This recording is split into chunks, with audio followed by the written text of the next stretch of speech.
बाबू क्या पढ़ेंगे? Class 10 history chapter 2। ठीक है बाबू। इसके पहले हम लोग पढ़े थे कार्ल मार्क्स के बारे में। उससे पहले हम लोग पढ़े थे समाजवाद एवं साम्यवाद क्या है। ये 2 टॉपिक हो चुका है। अगर जानना है तो आप पीछे की वीडियो देख सकते हैं। चलिए ठीक है, कॉपी और पेन लेकर के आ जाइए सब लोग और बैठिए। चलिए तो आज की क्लास हम लोग चालू करते हैं। जानेंगे लेनिन कौन थे, किनके बारे में जानेंगे? लेनिन के बारे में।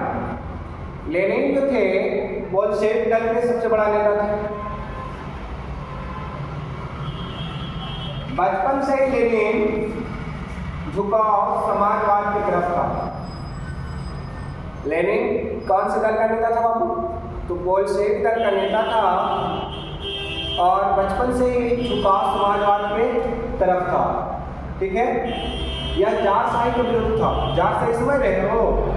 जार सत्ता का जो आपका राजा था जार निकोलस द्वितीय, है ना, उसको फरवरी की क्रांति में जार और जरीना को दोनों को गोली मार के हत्या कर दी जाती है।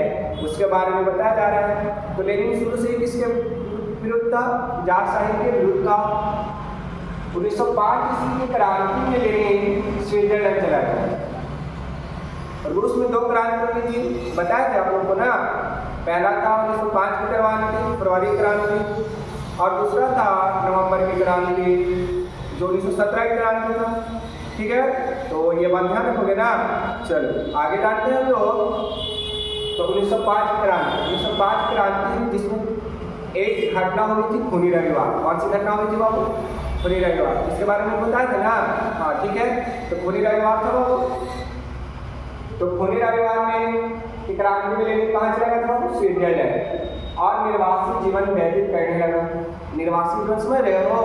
मतलब आप किसान जैसा जीवन करने लगे। जैसे साधारण व्यक्ति होता है ना बाबू, वैसे साधारण व्यक्ति जैसा जीवन व्यतीत कर रहा है। ठीक, लेकिन 1917 ईस्वी में वापस आया। लेनिन जो है 1917 में वापस आया तो देखा कि अभी भी रूस में वही हालात है इसके किसानों के और मजदूरों के। तो क्या करता है लेनिन क्या करता है कि उस समय के जो राजा था केरेंस्की, जो मेनिसेल्को का नेता था, उसके खिलाफ क्या कर देता है? विरोध करता है ना, और उसके खिलाफ क्रांति करने के लिए आ जाता है ना। तो वापस आया तो केरेंस्की की सरकार के खिलाफ क्रांति और केरेंस्की की सरकार को हटाया तथा बोल्शेविकों का मसीहा बन गया।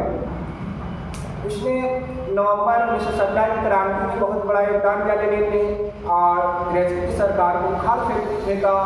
ठीक है, और केरेंस्की की सरकार को उखाड़ने के बाद वह बोल्शेविकों का मसीहा बन जाता है। और आपका लेनिन जो है बोल्शेविक दल का मसीहा बन जाता है। ठीक, बोल्शेविकों का मसीहा बन गया और अपना युद्ध मंत्री ट्रॉट्स्की को बनाया।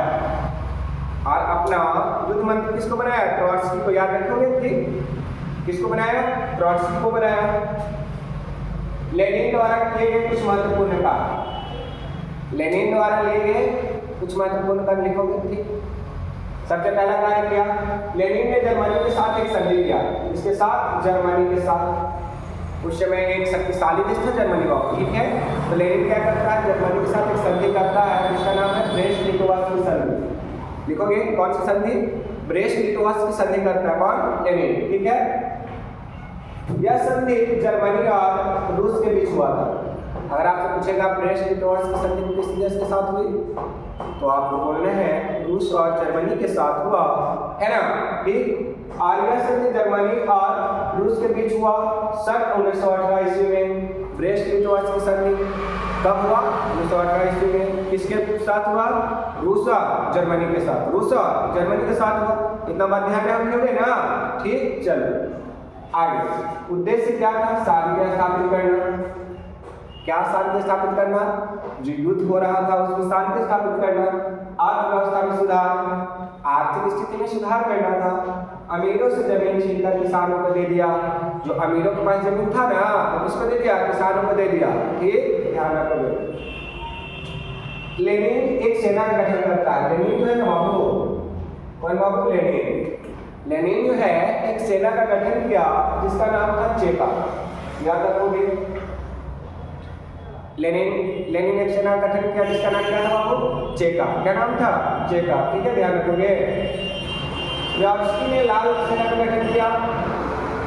ट्रॉट्स्की ने किसका गठन किया? लाल सेना का गठन। ट्रॉट्स्की कौन है? अभी यहाँ पर ध्यान देने वाली बात है ना। ट्रॉट्स्की कौन था? तो लेनिन का युद्ध मंत्री था। कौन था? लेनिन का युद्ध मंत्री था ना। ठीक, तो वही ट्रॉट्स्की ने किसका गठन किया? लाल सेना का गठन किया। आपसे पूछेगा कि लाल सेना का गठन कब किया? ट्रॉट्स्की ने किया। लेनिन नई आर्थिक नीति अपनाया। लेनिन ने क्या अपनाया? नई आर्थिक नीति अपनाया। लेनिन क्या अपनाता है? नई आर्थिक नीति। 1918 ईस्वी में एक नया संविधान यूएसएसआर का गठन किया। लेनिन क्या करता है? 1918 ईस्वी में एक नया संविधान बनाता है यूएसएसआर। क्या बनाया? यूएसएसआर। यूएसएसआर का गठन कब किया गया? 1918 ईस्वी में। अब इधर ध्यान दोगे। यूएसएसआर क्या है? यूएसएसआर है union of Soviet socialist republic. USSR का full form union of Soviet socialist republic. अब अगला क्वेश्चन है वार एंड पीस क्या है? इसको बोलते हैं युद्ध और शांति। क्या बोलते हैं हम लोग? युद्ध और शांति क्या है? रूस के एक प्रसिद्ध लेखक थे जिनका नाम था टॉलस्टॉय। कहाँ के लेखक थे? रूस के एक प्रसिद्ध लेखक थे जिनका नाम क्या हुआ? टॉलस्टॉय। टॉलस्टॉय ने एक रचित उपन्यास है, यह विश्व की महानतम रचनाओं में से एक है। अगर आपसे पूछेगा वार एंड पीस क्या है, तो एक महानतम उपन्यास है जिसकी रचना किए थे लियो टॉलस्टॉय। कौन के थे? लियो टॉलस्टॉय के थे। नई आर्थिक नीति क्या है? ध्यान रखोगे, नई आर्थिक नीति क्या है?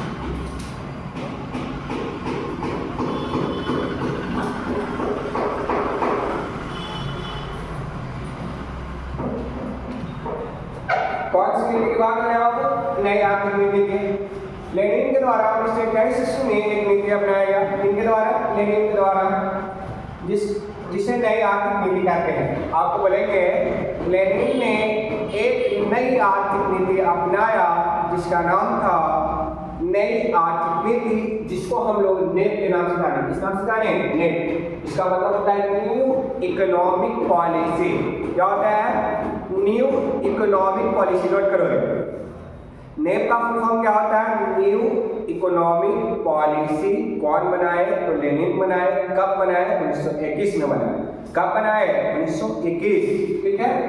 नेप के अनुसार किए गए कार्य बहुत महत्वपूर्ण है, आप इस पर ध्यान रखेंगे जितने कार्य थे नेप के अनुसार। ठीक है, जगह जगह पर बैंक खोल दिए गए। नेप के अनुसार क्या क्या कार्य किए गए? जगह जगह पर बैंक खोल दिए गए। 20 कर्मचारी से भी कम रहने पर कल कारखाने चलेंगे। कितने कर्मचारी से भी कम रहने पर? 20। व्यापार संघ की सदस्यता रद्द कर दिया गया। जो व्यापार संघ था उसकी सदस्यता को क्या कर दिया? रद्द कर दिया।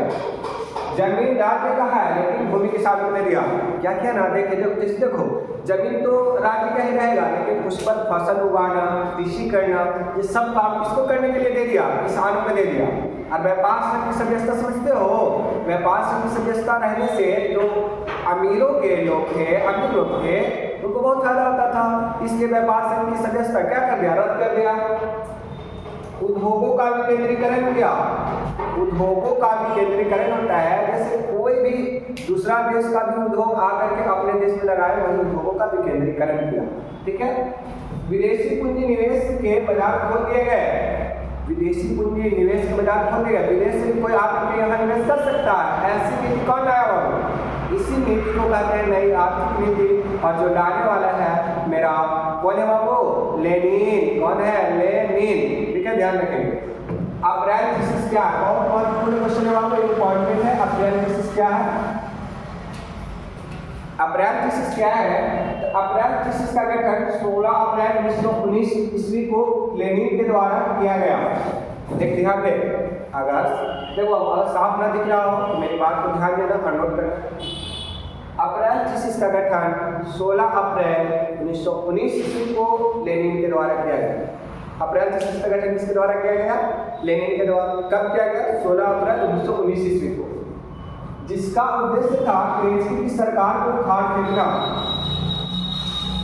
जिसका उद्देश्य क्या था, केरेंस्की की सरकार को उखाड़ फेंकना, है ना।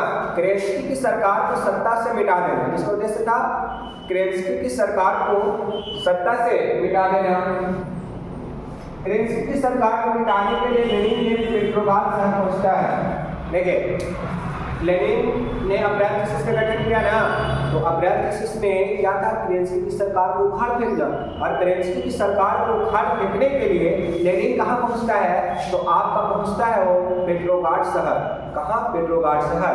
पेट्रोग्राड शहर पहुंच करके बहुत सारे लोगों को बुलाता है और बहुत सारे, एक सभा का गठन होता है, बहुत बड़ी सभा का गठन होता है, और उस सभा में बहुत सारे लोग आते हैं। उस सभा में ही लेनिन एक भाषण देता है, जोरदार भाषण देता है, और उस भाषा में एक नारा देता है, तुम्हें क्या चाहिए।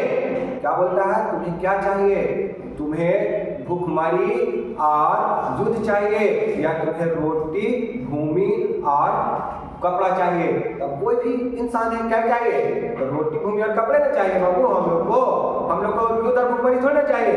वही एक नारा देता है बाबू, भूमि, शांति और रोटी चाहिए, युद्ध और भूखमरी। याद रखेंगे लेनिन का नारा क्या दिया बाबू, भूमि, शांति और रोटी चाहिए, युद्ध और भूखमरी। ठीक है बाबू, तो देखो ये क्लास आपका आज लेनिन टॉपिक के बारे में था। आपका दूसरा चैप्टर हिस्ट्री का परिपूर्ण हो चुका है। आज इसका एक ऑब्जेक्टिव क्लास भी अगर आप लोग बोलेंगे तो लगा दिया जाएगा। ठीक है बाबू, तो आज की क्लास यहीं पर समाप्त की जाती है। ठीक है, धन्यवाद।